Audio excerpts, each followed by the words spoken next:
Assalamualaikum warahmatullahi wabarakatuh. Selamat datang di video saya. Jumpa lagi bersama saya Julfadli Rahim. Pada video pembelajaran kali ini kita akan membahas mengenai materi biologi, yaitu ruang lingkup biologi. Selamat menyaksikan.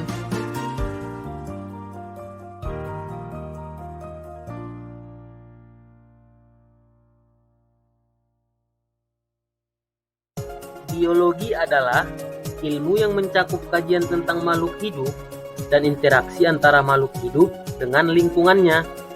Biologi sebagai ilmu pengetahuan dapat membantu manusia mengenal dirinya sebagai makhluk hidup, mengenal lingkungannya, serta mengenal adanya hubungan timbal balik antara makhluk hidup dengan lingkungannya.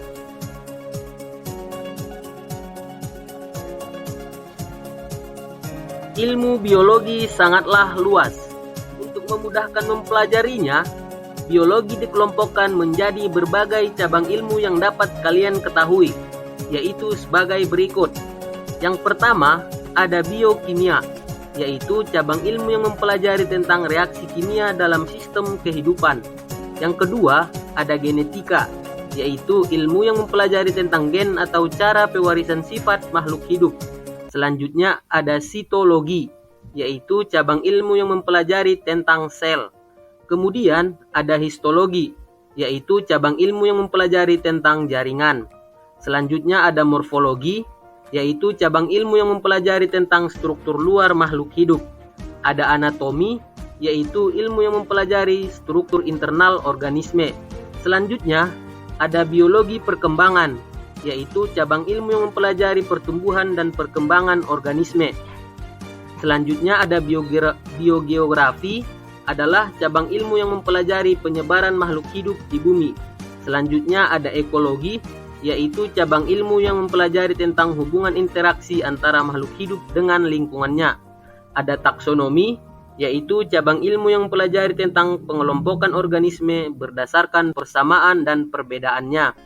Selanjutnya ada virologi, yaitu cabang ilmu yang mempelajari tentang virus.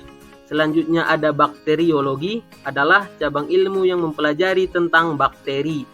Selanjutnya yaitu botani, cabang ilmu yang mempelajari tentang tumbuhan. Ada zoologi, yaitu cabang ilmu yang mempelajari tentang hewan. Selanjutnya ada embriologi, yaitu cabang ilmu yang mempelajari tentang perkembangan embrio. Selanjutnya ada fisiologi, yaitu cabang ilmu yang mempelajari tentang fungsi-fungsi yang terjadi pada kehidupan organisme. Ada bioteknologi, yaitu cabang ilmu yang mempelajari teknologi yang memanfaatkan organisme. Ada paleontologi, yaitu cabang ilmu yang mempelajari tentang perkembangan sejarah dan kehidupan berdasarkan catatan fosil. Dan yang terakhir yaitu ornitologi, adalah cabang ilmu yang mempelajari tentang burung dan lain-lain. Jadi itulah beberapa cabang ilmu biologi. Semoga kalian memahami dan juga tahu apa saja cabang-cabang ilmu biologi tersebut. Selanjutnya kita akan membahas mengenai objek biologi.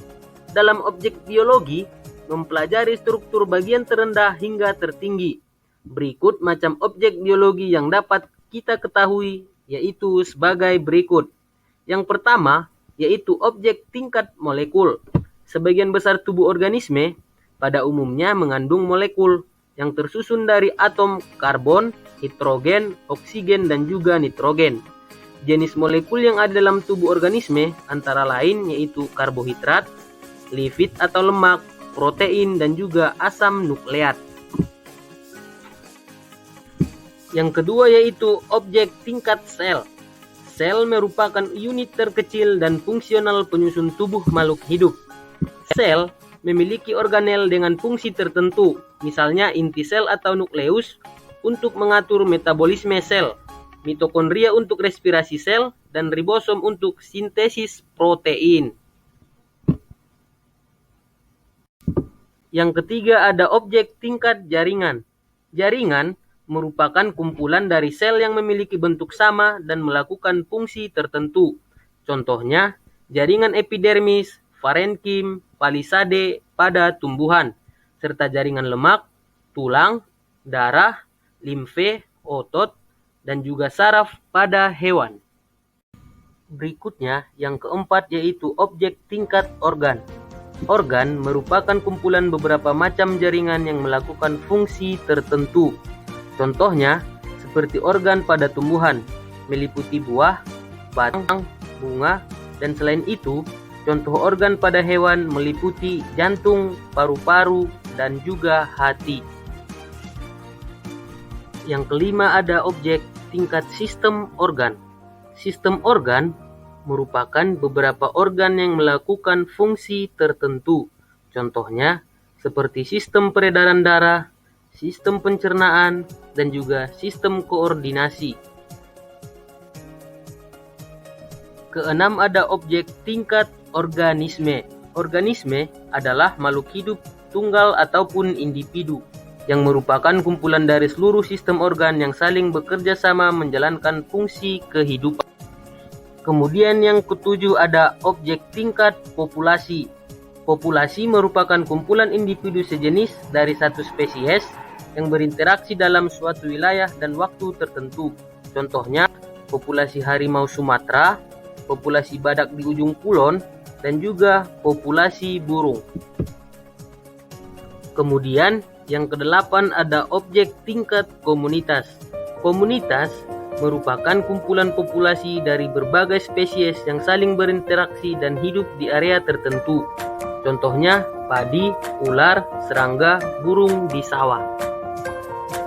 Selanjutnya yang kesembilan yaitu objek tingkat bioma. Bioma merupakan kumpulan dari spesies yang berada di suatu wilayah tertentu dan memiliki ciri khas yang dominan. Macam bioma yaitu bioma gurun, bioma stepa, bioma hutan hujan tropis, bioma sabana, bioma taiga, dan juga bioma tundra. Yang terakhir dari objek biologi yaitu objek tingkat biosfer. Biosfer merupakan interaksi antar bioma yang membentuk lapisan kehidupan di bumi. Jadi itulah 10 objek biologi.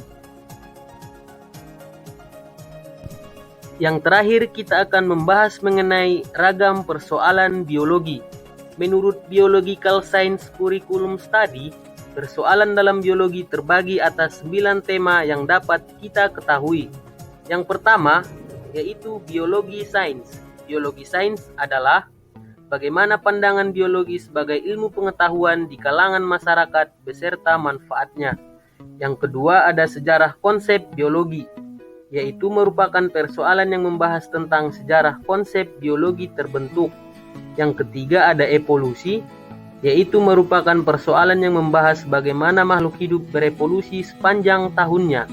Dan yang keempat ada keanekaragaman. Keanekaragaman merupakan persoalan yang membahas tentang bagaimana terjadinya keanekaragaman makhluk hidup di dunia. Kemudian yang kelima ada genetika.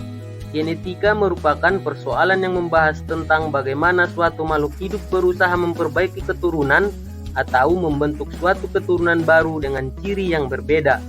Selanjutnya, yang keenam ada makhluk hidup dengan lingkungan. Merupakan persoalan antara hubungan organisme dengan lingkungan yang ditempatinya yang membentuk suatu ekosistem atau menjaga keseimbangan ekosistem. Yang ketujuh ada etologi. Merupakan persoalan yang membahas tentang perilaku makhluk hidup yang ada di dunia ini. Dan yang kedelapan ada struktur dan fungsi. Merupakan persoalan yang membahas tentang struktur dan fungsi masing-masing makhluk hidup. Dan yang kesembilan dan yang terakhir adalah regulasi. Merupakan persoalan yang membahas tentang sistem pengaturan tubuh suatu individu. Jadi, cukup sekian pembahasan kita kali ini. Semoga dapat membantu menambah pengetahuan kalian tentang apa saja yang terdapat dalam ruang lingkup biologi. Cukup sekian. Assalamualaikum warahmatullahi wabarakatuh.